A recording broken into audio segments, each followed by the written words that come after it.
Eyewitness News starts right now. 59,000 Virginia Street West, requesting backup.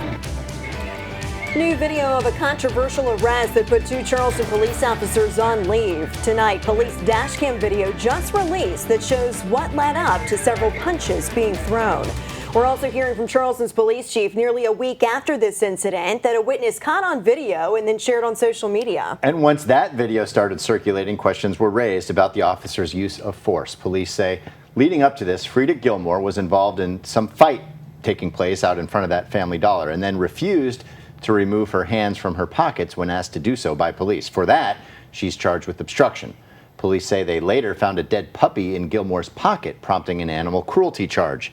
Gilmore is now free on bond as the investigation into the use of force during her arrest continues. After filing a Freedom of Information Act request with Charleston Police, today we were able to view dash cam video showing a different perspective from the second officer who arrived there on scene.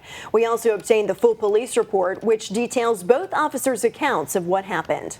Patrol units restricting traffic, 159,000 Virginia Street West, requesting backup. Just before 9:30 on October 14th, Patrolman Carly McCoy calls for backup after attempting to break up a fight at the Dollar General on Virginia Street West.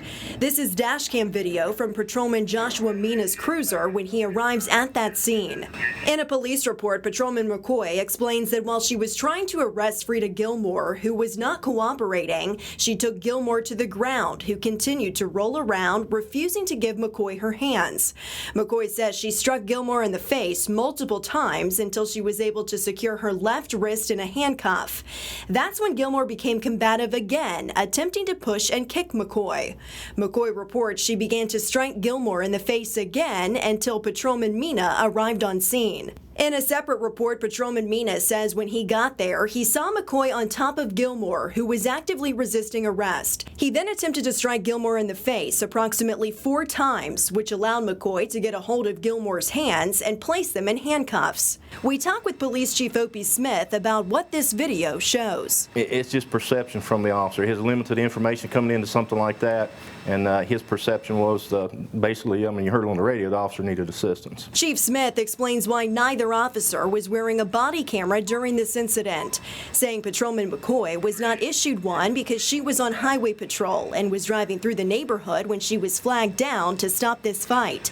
And Patrolman Mina's was in his cruiser charging. Periodically through the shift, they will put their body cams on the Chargers, and his body cam, unfortunately, at the time was on the Charger. Chief Smith would not say whether or not he stands behind his officer's actions until the investigation is complete. It'll be on my desk, I'll review it, and then I'll make my decision. Chief Smith expects to make a decision on whether use of force in this case was justified or not by the end of this week. In the meantime, the department will conduct a series of trainings for officers involving defensive tactics and how to interact with people who have a difficult time communicating in high-stress situations.